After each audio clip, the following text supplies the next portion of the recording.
Hey guys, dropped my son off at wrestling practice. He's kind of in the off-season training, trying to encourage him to do just a little bit more so he can really kill it at the next level. He's a freshman in high school, and he's just wrapping up his freshman year in high school, and he finished 38 and 14. And I keep telling him, if you want to take it to the next level and possibly go for state championship or state titles, if you just did a little bit extra besides practice, you could kill it. So in any event, just dropped him off at practice. Just kind of watching a little bit of the news and some of the other things that are going on. And actually was at Lowe's earlier and was talking with one of the parents. Just wanted to make a quick video, if you will, on parenting. Not that I'm by any means the best parent, and I tell our kids all the time that, you know what, we don't know what we're doing. We're figuring it out as we go along. And so if we make mistakes, sorry, but we're doing the best we can. So I don't know, I just thought it might be worth having some feedback on some thoughts that I had in this respect. We're going through a generation where boys, I've got two boys, so that's kind of the perspective I'm coming at this thing from. They have to be pushed to do things that I never was pushed to do. Like, as an example, my 20-year-old, who's in college right now, we had to push him to get a job. We had to push him to get a driver's license. We had to push him to do things that when I was a kid, I could not wait to start earning some money. I could not wait to drive and kind of be more independent. And we had to really go out of our way to and do pretty aggressive things to get him across those milestones. My 15-year-old is completely opposite in that respect. He couldn't wait to start driving, which he's starting to do now. He keeps talking and jumping into bit about getting a job so he can make a little bit more money. But my 20-year-old, it was odd. And the reason why this is kind of top of mind right now is the gentleman I was talking to at Lowe's. He's been experiencing the exact same thing with his 20-year-olds. They don't want to go out on dates. They don't have girlfriends. And I thought maybe there was just something odd or unusual about my son. But maybe that's just the nature of kind of where we find ourselves. And frankly, I'm a big believer that online pornography is a big part behind that. I really do. That, gaming, social media and social networking, all these things that separate human connection between you and other people. I think those are really a huge detriment to the evolution and the maturation of our kids. I know a lot of parents, and again, why I'm kind of putting this out there is if this lesson learned is impactful and useful for you out there. But I've come across a lot of parents out there that give their kids everything. The latest gaming console, all the games. They give them credit cards to use freely, so they can drive and buy things that they don't push them to work for anything. Now I'll say this. Even though we continue and have made mistakes, there are things that we did that I think were to the betterment of his growing up, and that was not giving him that. When he was in high school, I used to give him an allowance, and if he didn't have even 25 cents more to buy something, I said, you can't get it. I mean, I would not give in an inch. It got to a point where you need to get a job so that you can earn some money, so that you can learn the art of saving and earning towards something you may want. I'm not going to give it to you. And he was brought to tears a number of times. I was the worst parent, the worst father in the world because of the hard stance I was taking on some of those fronts. But there's other parents out there that would just kind of give their kids kind of everything. And now he's 20 years old, and I'm giving him the slack, if you will, to finish school before I push him, frankly, out the door and get his own place. I will really push, and my wife is also pushing for him to become independent and take care of himself. Again, I see a lot of parents out there that let their kids stay home until they're in their mid-20s or even beyond that. I talk and cross paths with people like that all the time. I don't impress upon them my opinion about it. I just kind of listen.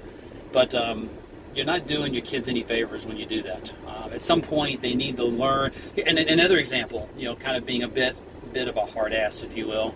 My older son, my 20-year-old, he has a car that he's kind of handed down to him from my wife's car, and my philosophy around maintenance, like oil changes and stuff like that, I make sure that he does that, and he does it himself. I taught him how to change the oil, and he now owns that responsibility, and he owns the buying of the oil and filter. He does work part-time, so he's got a job where he makes a little bit of money. But he's one of those, you know the type out there. Some people are just natural savers, and some people are natural spend it as soon as they make it. And he's kind of the spend it as soon as he makes it type. So every time I change the oil, every 5,000 miles, I make it a practice to rotate my tires. That way the tires last longer, they wear better, and we all know how expensive tires are. So this past time he changed the oil, I was pushing him to get the tires rotated, and he kept putting it off. Finally, I said, you know what? I've been looking for an opportunity to do this. I told him, look, the next set of tires that you need, I'll let you own the responsibility of paying for those tires. And you're looking at around $600, $700, $800 for a set of tires for the car. And he's like, what? He kind of freaked out a little bit, but it was time for him to take ownership of that responsibility. By the way, he also pays his portion of the car insurance every week. Anyway, so that way he'll be motivated to get the tires rotated, do the things necessary. I guess my point being is I'm giving him bits and bytes, more and more responsibility of his own to take ownership of it. If he doesn't choose to rotate his tires, he'll just have to buy new tires sooner, and he'll have to think about saving money towards that end. So in any event, that's just one of the things that I'm doing there, good, bad, or wrong, or what have you, that, something to think about. Kind of circling back, I'm a technologist, as I've mentioned in the past. I live in the technology business, in the industry, so when he was a kid, I'm talking 5, 6 years old, I was pretty quick to put a computer in his room. So he would learn how to use it, embrace, what that technology offers, which I think in one hand is a good thing. On the other hand, it also segued him pretty quickly into gaming, which frankly was a huge problem. So his computer, he started loading games on it. He got to a point where he never left his room. All he did was game all the time, and it was a big problem. As a matter of fact, that was the leverage I used to get him to get a job, to get his driver's license, by literally taking that away, which put him in an emotional breakdown that was unlike anything I've ever seen. And again, I've heard other parents basically share this same color around computers in their room, gaming, and just the addiction behind it. So, I don't know, just lessons learned in my younger child, my 15-year-old.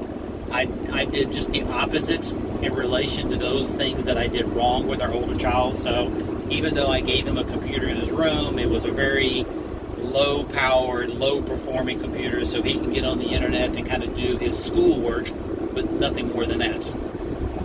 He's been trying hard to sell me on putting his kind of Xbox or PS4, whatever it is he has, in his room, and I've been absolutely adamant about not letting him do that.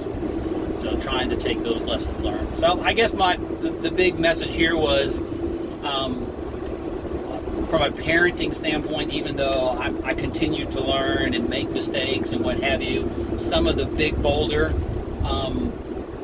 problems and red flags that I see other parents do that I made the mistake in doing myself, that I've since corrected, is just giving your kids too much.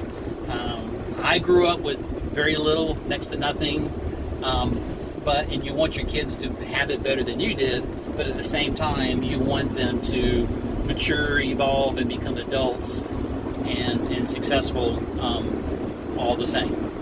So I would just say, don't give your kids everything they want. Make them work for it.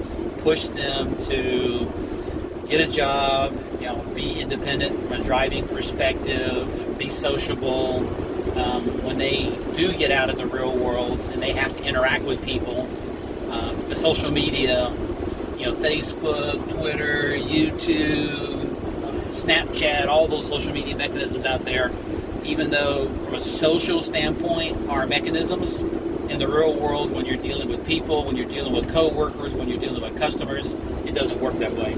So we need to bridge that gap, I think, more effectively.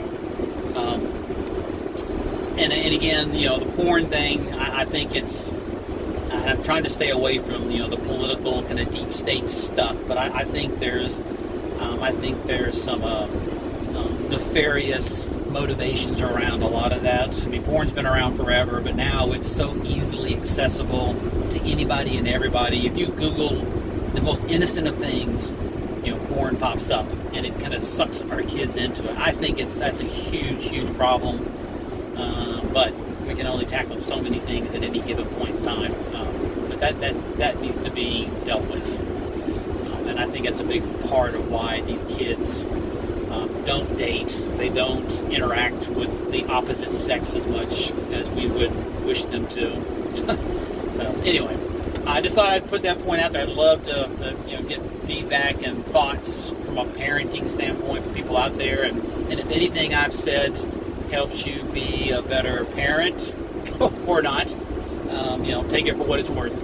As I've said in the past, I think more of us need to put a voice out there for others to hear and interact with, and not leave it to the select few to do just that. I think we all have ideas. If there was a way of having a parenting roundtable, I tried to do this years ago, just having a parenting roundtable, talking with other parents about tribulations and challenges they're having with their kids and how they're getting around it, or looking for advice on how to get around it. I think that would be a good thing. So maybe we can leverage this forum to do just that.